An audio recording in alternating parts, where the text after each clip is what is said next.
For almost all of human existence, wolves were creatures to be feared.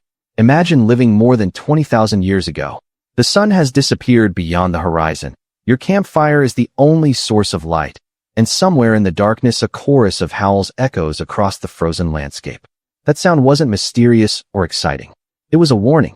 It meant that one of nature's most efficient predators was nearby. Compared to wolves, humans were at a serious disadvantage. We weren't especially fast. We had no claws, no powerful fangs, and our night vision was terrible. Wolves, on the other hand, could travel incredible distances without tiring, coordinate with remarkable precision, and detect prey long before humans even knew danger was approaching. By every measure, they should have remained our rivals. Instead, they became something no one could have predicted. Out of every wild animal our ancestors encountered, it wasn't the horse, the cow, or even our closest primate relatives that formed the deepest partnership with humanity. It was the wolf. Today, scientists estimate there are well over 1 billion domestic dogs worldwide. They protect families, assist police and rescue teams, detect diseases, guide people who are blind, comfort patients in hospitals, and somehow still manage to convince us that the couch belongs to them. Around the world, dogs have become so deeply woven into human life that it's difficult to imagine civilization without them. But here's the strange part. Nobody ever decided to create a dog. There was no ancient tribe gathered around a fire discussing the idea of breeding friendly wolves into loyal companions. No one set out with a grand plan to invent an animal that would chase tennis balls, wag its tail at strangers, or celebrate birthdays wearing tiny hats. Dogs weren't designed. In many ways, they happened. And some researchers believe the process may have begun with wolves changing themselves long before humans realized anything extraordinary was taking place. To understand how one of history's greatest partnerships began, you have to travel back to the final chapters of the last ice age. Roughly 15,000 to 25,000 years ago, the world looked nothing like it does today. Vast glaciers covered enormous regions of the northern hemisphere. Temperatures were harsher, food was unpredictable, and survival depended on constant movement.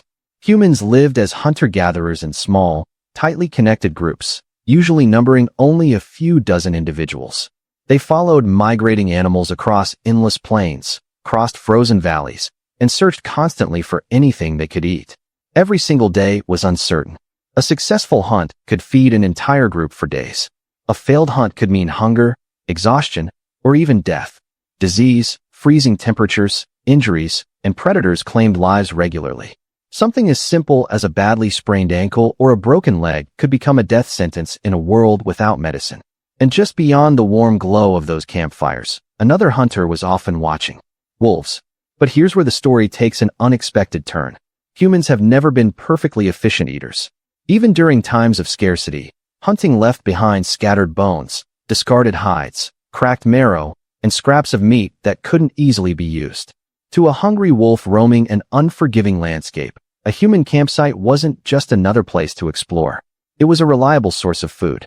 At first, approaching people would have been incredibly dangerous. Most wolves probably stayed well away from humans, avoiding the risk altogether. Some of the bolder animals edged closer under the cover of darkness, hoping to snatch leftovers before disappearing again. The most aggressive wolves often paid the ultimate price. Early humans defended themselves with sharpened spears, stone weapons, and coordinated attacks. A reckless wolf that ventured too close was unlikely to survive for long.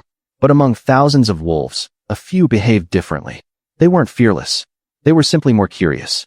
Instead of charging toward humans or fleeing at the first sign of danger, these wolves kept a cautious distance. They learned when it was safe to approach. They waited patiently until people moved on, then scavenged whatever remained. Modern genetic research suggests that natural differences in temperament likely existed within ancient wolf populations. Some individuals were simply born less reactive and more tolerant of human presence than others. That tiny behavioral difference may have changed history. Generation after generation, the calmer wolves gained an unexpected advantage. Rather than risking serious injuries chasing dangerous prey across frozen landscapes, they could obtain valuable calories by following human camps from a safe distance. Without realizing it, nature had begun running an experiment. Over countless generations, evolution quietly favored wolves that were less fearful, less aggressive, and more comfortable living near people. The wolves that could coexist with humans survived more often, raised more offspring, and gradually pass those calmer traits to future generations.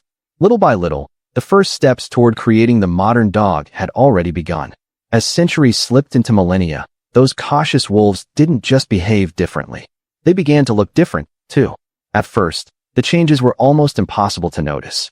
A slightly calmer temperament, a little less suspicion around people, a greater willingness to linger near the edge of a campsite instead of disappearing into the wilderness.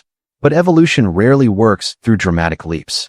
Instead, it makes tiny adjustments over countless generations until one day the descendants look nothing like their ancestors.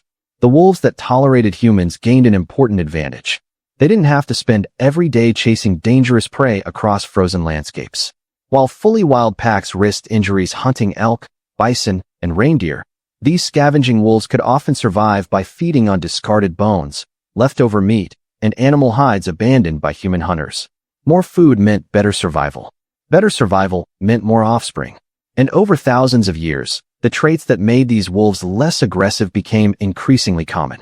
What started as a subtle shift in personality gradually influenced their bodies as well. As strange as that sounds, scientists have witnessed something remarkably similar with their own eyes.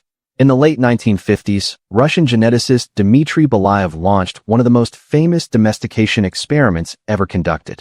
Working in Siberia, he wanted to answer a question that had puzzled scientists for decades. How does a wild animal become domesticated? His approach was surprisingly simple. He didn't train foxes. He didn't reward them with food. He didn't try to teach them tricks. Instead, each generation he selected only the calmest, least fearful foxes to become parents for the next generation. The only quality he cared about was friendliness toward humans. Nothing else. At first, the results were subtle. The foxes became easier to approach. They showed less fear when people entered their enclosures. Some even allowed gentle handling without panicking. But after several generations, something astonishing happened. The foxes weren't merely becoming tame. They were beginning to behave like dogs. They wagged their tails when they saw people.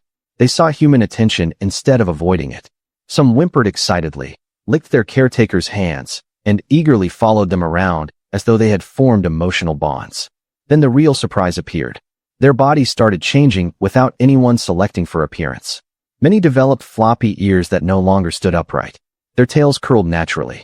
White patches appeared on their coats. Their faces became softer, their snouts shortened, and their overall appearance looked noticeably more youthful than that of wild foxes. All of this emerged simply because researchers selected for friendliness. Scientists now refer to this collection of physical changes as part of what is often called the domestication syndrome.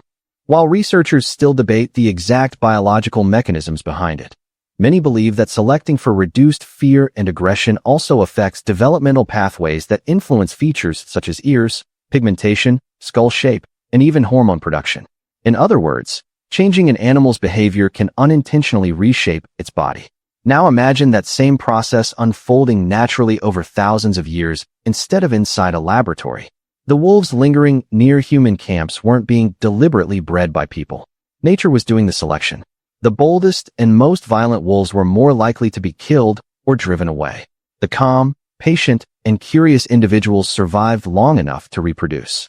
Every generation became just a little more comfortable living alongside humans than the one before it. Eventually, those ancient wolves may have begun looking different from the fierce predators roaming deep in the wilderness. Their faces became less intimidating, their bodies slightly smaller, their expressions softer. They were no longer quite wolves. But they weren't dogs either. They occupied an extraordinary middle ground, a population of animals slowly transforming into something the world had never seen before. These early proto-dogs probably wandered freely between two worlds. They still possessed the instincts of wild predators, yet they had learned that human camps offered safety, food, and opportunity. They weren't sleeping inside shelters or wearing collars, but they also weren't living entirely apart from humanity anymore. And this transformation may not have happened in just one valley or one tribe. Evidence from archaeology and genetics suggests that similar relationships between humans and wolf populations may have emerged across different regions of Eurasia. In multiple places, separated by vast distances, evolution appears to have been steering the same remarkable partnership. For thousands of years, nobody realized history was quietly changing. Around countless campfires scattered across Ice Age landscapes, the ancestors of modern dogs were taking shape, one cautious generation at a time.